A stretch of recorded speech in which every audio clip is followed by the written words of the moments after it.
안녕하세요. 서울대 깡쌤입니다. 이번 시간에는요, 직장인분들이 데이터에 관련된 업무를 하시면서 데이터의 교육에 전문화된 과정과 학위 등을 희망하시는 분들을 위해서 고려대학교에서 직장인 이런 분들을 위한 대학원을 만들었습니다. 2기 모집을 했고요. 따끈따끈하게 여러분들한테 전달을 하면서 특히 여기는 계약학과도 있어서 이 대학원을 나오시면 해당 대기업으로 입사가 보장되는 전형도 함께 말씀드리도록 하겠습니다.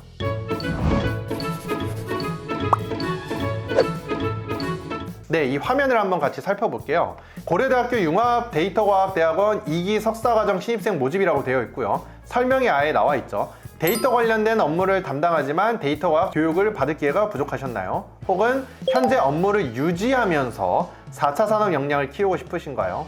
밑에 보시면 비전공자를 위한 데이터 사이언티스트 양성과정, 직장인 맞춤형, 방학이 없이 3학기 만에 야간 주말 수업으로 끝내고요. LG CNS와의 채용 연계형 계약학과는 프로그램과 별도로 운영을 하면서 과기부의 데이터 사이언스 융합 인재 양성 사업에 지원이 된 그런 프로그램입니다. 모집 인원도 볼게요. 융합 데이터과학과가 20명, AI 데이터 사이언스 학과가 10명 내외입니다. 이것이 바로 LG CNS와 채용 연계형 계약학과 있고요. 선발 시에 등록금 전액 및 생활비까지 지급한다 라고 되어 있습니다. 그래서 이 LG CNS 같은 경우에는 10월 17일, 융합데이터과학 같은 경우에는 10월 28일부터 11월 7일이죠.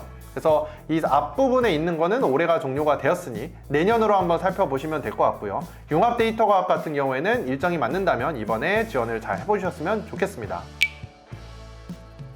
이 대학원은 이처럼 직장인들을 위한 대학원처럼 보이면서 특히 계약학과도 있기 때문에 입학 모집 요강에 대해서 제가 추가적으로 살펴보도록 하겠습니다. 일단은 이 두 가지 전공을 모두 지원이 가능하다고 나와 있고요. 모집 일정은 앞서 보여드린 것처럼 조금 지원 일정이 다르기 때문에 동시에 지원하는데 크게 이슈는 없는 것으로 보입니다. 두 학과 공통 전형을 좀 살펴볼게요.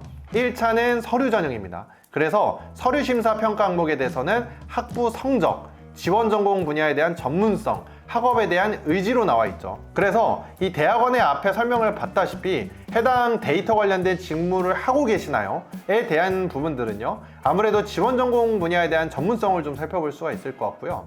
여기서도 학부 성적이 제일 앞에 있잖아요. 어떻게 보면 학부 성적은 내가 이미 직장인인데 이 대학원을 지원할 때도 똑같이 따라다니는 걸로 보입니다. 왜냐하면 학부 성적은 학업에 대한 의지를 나타내는 것이기도 하고요. 물론 내가 학부 때 나의 전공 분야와 잘 맞지 않아서 학점이 매우 낮다고 하면요, 현업에서 내가 관련된 업무를 하고 있는지를 보여주는 게 저는 가장 중요하다고 생각을 하고요. 학업에 대한 의지를 보여줄 수 있는 거는 학업계획서나 자소서 부분에 있어서 열심히 쓰고 면접에서 잘 대비를 할 수 있다라고 볼 수가 있고요. 2차 면접에서 좀 계속 이어서 볼게요. 지원 전공 분야에 대한 지식, 학업 계획, 품성 및 태도가 보이죠. 사실 가장 앞에 있는 게 지원 전공 분야에 대한 지식입니다. 사람들이 이런 AI나 데이터 사이언스 대학원에 지원을 할 때 내가 이런 거에 관련된 지식이 아예 없는데 이 대학원에 가서 배우겠다 라고 하는 게 2차 평가 기준이랑 잘 맞지 않죠. 그러니까 당신이 여기 와서 새롭게 배우려는 건 알겠는데 내가 물어보는 거는 지원 전공 분야에 대한 지식을 물어보겠다라는 거는 이미 관련된 업무를 하고 계시거나 관련된 업무를 하지 않더라도 혼자서 공부를 잘 하신 분들을 대상으로 하고요. 두 번째가 학업 계획입니다. 생각보다 이 부분에 대해서 내가 그냥 어떤 강의만 듣겠다 이렇게 있는데요. 학업에 여기 와서 어떻게 공부를 하고 아무래도 AI이기 때문에 논문을 일부 볼 수밖에 없습니다. 관련된 부분들을 역량이 되는지에 대한 부분을 살펴볼 수가 있습니다.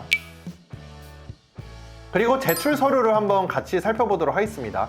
제출 서류에 대해서는 일반적인 입학 원서, 졸업증명서, 성적증명서 등이 있고요. 자기소개서랑 학업계획서가 이렇게 나눠져 있죠. 이 두 가지도 필수로 보이고요. 추천서나 이런 부분들은 해당자의 하나임이라고 되어 있지만 최대한 저는 추천서를 같은 회사 내부에서라도 추천을 받아서 받을 수 있으면 하면 좋을 것 같고요. 혹은 예전에 학부 때 내가 수업을 잘 들었던 AI나 데이터 관련된 교수님한테 받는 것도 추천드립니다. 현재 입학금 같은 경우에는 120만 원대, 한 학기 수강료가 1,200만 원대로 돼 있어서 첫 학기에 대한 부분들이 1,300만 원대. 비용은 사실 그렇게 저렴해 보이진 않지만 대신 3학기 만에 끝내자 라는 관점으로 이렇게 등록금이 되어 있는 것을 알 수가 있습니다. 네, 오늘 이 시간에는요, 고려대학교 융합 데이터과학 전공을 살펴봤고요. 이렇게 직장인을 위해서 데이터에 관련된 학위를 주거나 혹은 추가적으로 계약학과로 대기업에 들어갈 수 있는 전형에 대해서 살펴봤습니다. 이 관련된 대학원에 대해서 추가적으로 케어를 받고자 하시거나 궁금하신 분들이 계시다면 고정 댓글에 있는 연락처로 연락을 주시면 저희가 추가적으로 안내 및 프로세스에 대해서 상담을 드릴 수 있도록 하겠습니다. 지금까지 서울대 강쌤이었습니다. 감사합니다.